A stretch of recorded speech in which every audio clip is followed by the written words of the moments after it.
Bonjour à tous. Nous allons aborder aujourd'hui le peuple de Dieu comme un peuple eucharistique.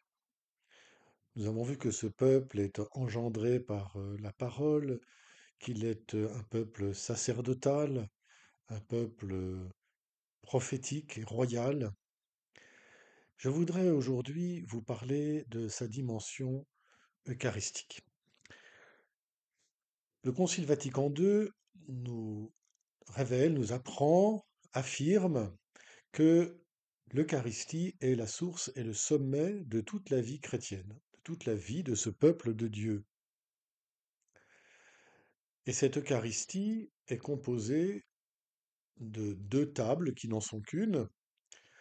La table de la parole de Dieu, dans les trois lectures, l'homélie, à laquelle répondent la profession de foi du peuple de Dieu et sa prière d'intercession pour le monde entier.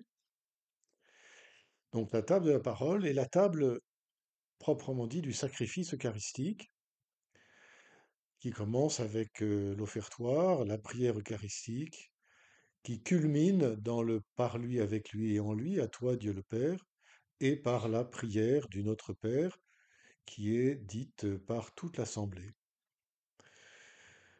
Cette double table de la parole s'achève par l'envoi de ce peuple de Dieu pour poursuivre cette œuvre eucharistique, pour poursuivre cette vie eucharistique qui plonge ses racines dans cette source vive qu'est la messe. Mais que signifie cette vie eucharistique de ce peuple? Eh bien, comme d'une source, je dirais, la messe engendre cette double table de la parole et de l'Eucharistie dans la vie concrète des chrétiens. De sorte que le chrétien est le baptisé qui, dans sa vie, se nourrit de sa parole, s'en nourrit dans sa méditation, dans sa prière, dans son étude, et s'en nourrit, je dirais, surtout pour créer entre eux un lien fraternel qui est fondé sur le partage de Dieu qui se révèle dans sa parole.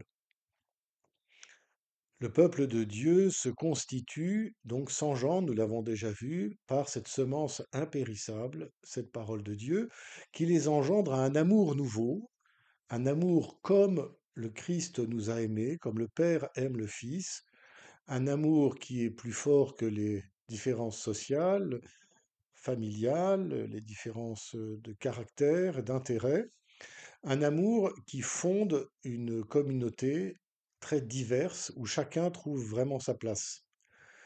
C'est ce service de la parole qui permet cet engendrement, ainsi que le service de l'Eucharistie, du sacrifice eucharistique, du sacrifice du corps dans le peuple de Dieu. Alors vous me direz, vous, peut-être assez aisément, il est repérable de comprendre comment on peut prolonger la table de la parole de la messe dans sa vie quotidienne par la place de la parole de Dieu.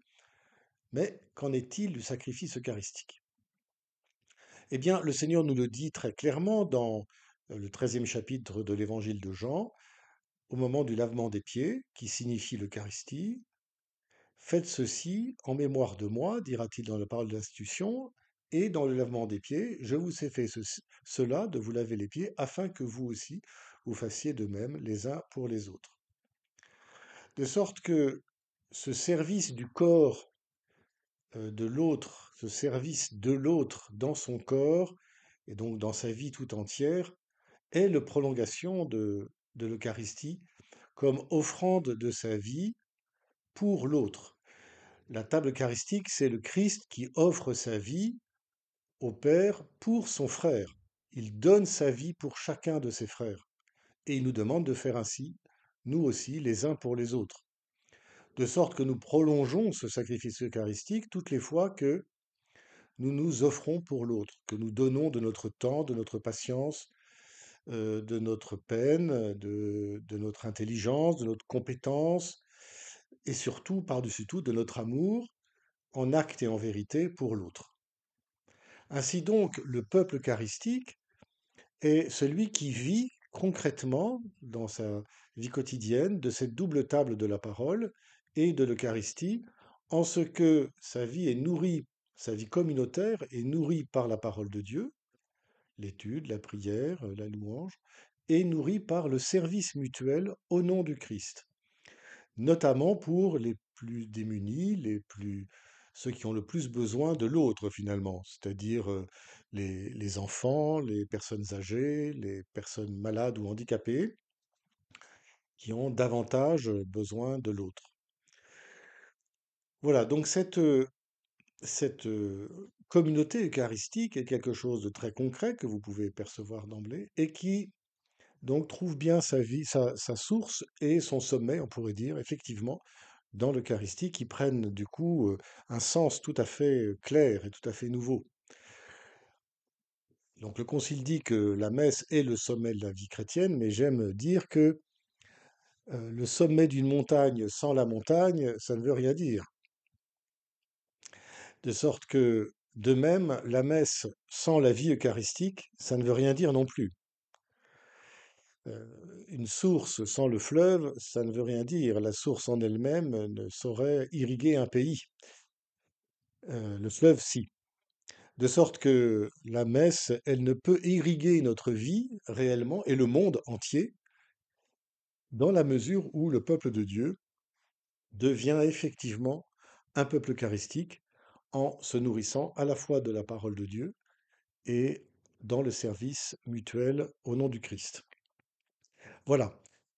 Pour le schéma que vous avez dans la description, dans la fiche de travail, ce schéma un petit peu synthétique, donc qui a une certaine force parce qu'il est synthétique, mais aussi une certaine faiblesse parce que justement il est synthétique et tout ne peut pas être dit dans un schéma, mais enfin, il a l'avantage de situer cette, cette communauté eucharistique assez concrètement, en ce que la messe en est le cœur, vous l'avez vu, et puis la catéchèse, donc avec les deux tables de la parole eucharistique, puis vient ensuite le cercle suivant qui est celui de la catéchèse, où la parole est partagée et le service mutuel aussi est vécu dans la catéchèse, en se supportant les uns les autres et en prenant en charge une part de la vie communautaire pour pouvoir être catéchisés ensemble, qu'on soit adulte ou enfant. Et puis un cercle encore un petit peu plus loin, c'est les parvis, c'est-à-dire les lieux où les chrétiens, où le peuple eucharistique est présent et où les gens qui ne sont pas dans ce peuple eucharistique sont aussi présents et viennent, je dirais, s'abreuver à la source sans vraiment faire partie encore du peuple de Dieu. Ces lieux frontières, en quelque sorte, sont tout à fait importants. Ils permettent eh bien, d'ouvrir un accès à cette source vive à ceux qui ne font pas encore partie de ce peuple eucharistique, mais qui sont appelés à en faire partie.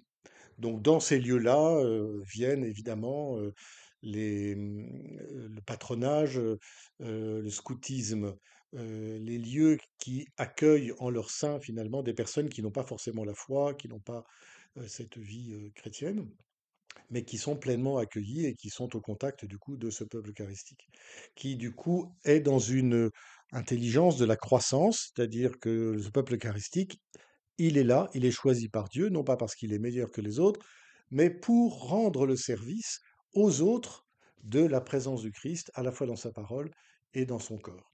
Voilà, chers amis. Alors, bon vent, je dirais, dans ce peuple eucharistique. Annonçons cette bonne nouvelle à l'humanité qui l'attend.